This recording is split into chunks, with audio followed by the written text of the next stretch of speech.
Bom, estamos de volta aqui para resolvermos alguns exercícios, para fecharmos a ideia. Bora na primeira aqui. Quais são as afirmativas corretas dentre as apresentadas a seguir? A primeira delas diz o seguinte: no interior do Sol ocorrem reações de fusão nuclear, ou seja, dois átomos de hidrogênio formam um átomo de hélio. E olha, com certeza essa opção ela está correta porque é o que há no Sol. Fusão do hidrogênio, que tem um próton e o núcleo, né, originando o hélio, que tem dois prótons. Se eu junto dois, né, dá um de hélio. Então, com certeza. Logicamente, aqui não fez menção da energia que é liberada. A segunda diz assim: quando ocorre uma fusão nuclear, o processo absorve enorme quantidade de energia. Na verdade, não, né? Porque na fusão ele libera energia. Então, ele não absorve. Deixa eu colocar aqui o absorve, não. Ele libera energia. O ponto 3 aqui. No fenômeno da fissão nuclear, ou seja, quando quebra o núcleo, os núcleos que são divididos liberam enorme quantidade de energia. Sim, com certeza. Aqui essa é a ideia. Libera muita energia. O estopim, né, da bomba atômica e também das usinas nucleares. Quarta, a energia liberada nas fissões nucleares, ou seja, a quebra, é oriunda da energia potencial elétrica dos núcleos, transformando-se em energia cinética dos fragmentos e em fótons. Com certeza, essa que seria a ideia, é a parte do que é liberado da fissão nuclear. Então, as afirmativas que estão corretas seriam a primeira, a terceira e a quarta. Bora para a segunda questão aqui.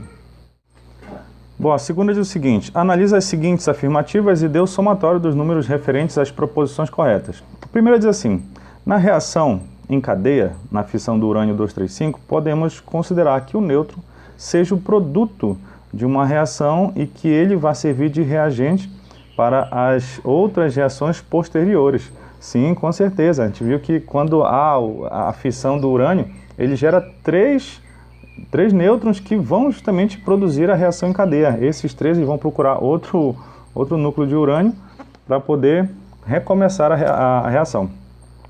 A segunda diz assim: na fissão do urânio 235 são liberados 2 vezes 10 a terceira joules por mol de energia. Essa quantidade é cerca de 200 milhões de vezes maior que a liberada na combustão de 1 mol de etanol, que é um álcool combustível. Logo, na reação de combustão do etanol, são liberados na ordem de 10 a quinta joule por mol de energia. Bom, aqui se nós pegarmos esse 2 vezes 10 a 13, deixa eu colocar para cá para baixo, 2 vezes 10 a 13 joules. Se eu pegar isso e dividir, quanto é que ele falou lá em cima? Bom, aqui ele falou que a quantidade é cerca de 200 milhões de vezes maior, né? Então deixa eu colocar aqui embaixo o 200 milhões. Então ficou 2 vezes 10 a 13. E embaixo ficou 2 vezes 10 a 1, 2, 3, 6, 8. Muito bem. O 2 cortou com 2. O 8 vai para cima menos 8. Então 13 menos 8 dá 5. Então olha lá. Deu 1 vezes 10 a quinta joule mesmo por mol. Então essa segunda está correta. Quarta diz assim: a radiação alfa é constituída por 2 prótons e 2 nêutrons, sendo igual ao núcleo de hélio. Então, essa radiação deve sofrer um desvio de sua trajetória ao atravessar um campo elétrico. Com certeza, essa seria a ideia, porque os prótons eles são carregados positivamente, então eles sofrem essa interação elétrica. A oitava diz o seguinte: a emissão beta...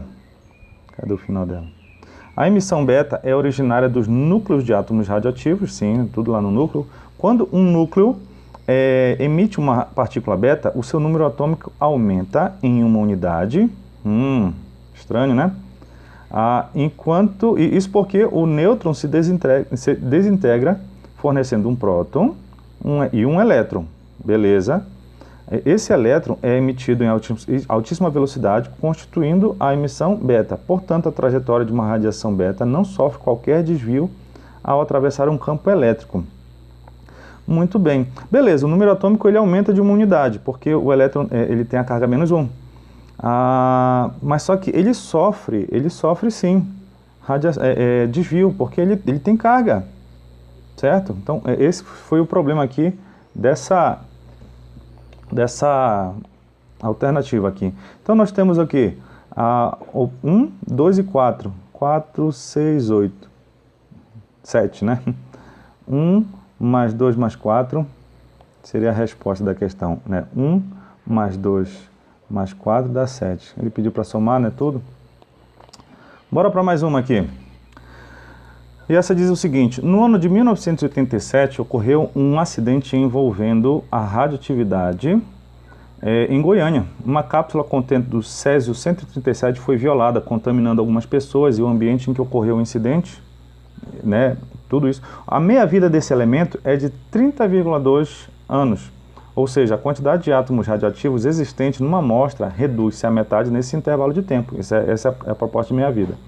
Então, qual é o percentual da quantidade desse césio presente atualmente naquela amostra em comparação com a quantidade inicial em 1987? Se nós pensarmos aqui que aconteceu em 1987, olha o que eu vou escrever. 1987 tinha uma quantidade, que no caso seria 100%. Está dizendo aqui que a meia-vida do elemento é de 30 anos, 30,2. Então imagina que passaram-se 30,2 aqui. Então seria 2017, né? 2017 cai para 50%. Muito bem. Agora, passando mais 30,2 anos, aproximadamente seria 2047. Em 2047, ele vai ter 25%. Bom, nós estamos aqui no meio do caminho, né? 2020 está bem aqui. Então, dá para perceber que a quantidade vai estar entre 25 e 50. Seria a nossa letra D. Deu para perceber? Olha, passou meia vida aqui, olha. Meia vida e passou uma meia vida. Meia vida significa que vai decair em metade da quantidade. Certo? Essa meia vida é de 30 anos. Deixa eu colocar assim que eu acho que é melhor. Passou 30 anos. Era para ser 30,2, tá? Mas eu vou colocar assim, 30 anos. Certo? Então caiu duas meias vidas. Então nós estamos ali entre 50 e 25, ou 25 e 50. Vamos para a última, né? Na determinação da idade de um fóssil, recorreu-se à datação do carbono com carbono 14. Né? Esse é um recurso interessante, né, na paleontologia e todos esses estudos. Sendo sua meia-vida igual a 5.700 anos, qual é a idade de um esqueleto de animal que tem uma fração de carbono 14 igual a 1/8 do normal? Olha só, 1/8. Então, eu tinha uma quantidade, né? Vou colocar aqui quantidade, sei lá, A. E depois ela caiu a metade, que caiu a metade, que caiu a metade. Certo? Agora tem 1/8. Olha quantas meias vidas passaram-se. 3, né? Então, essa aqui foi a primeira, essa é a segunda e essa é a terceira. Então, cada meia-vida dessa significa 5.700 anos. Então, eu descubro aqui que a idade desse esqueleto é de 17.100 anos.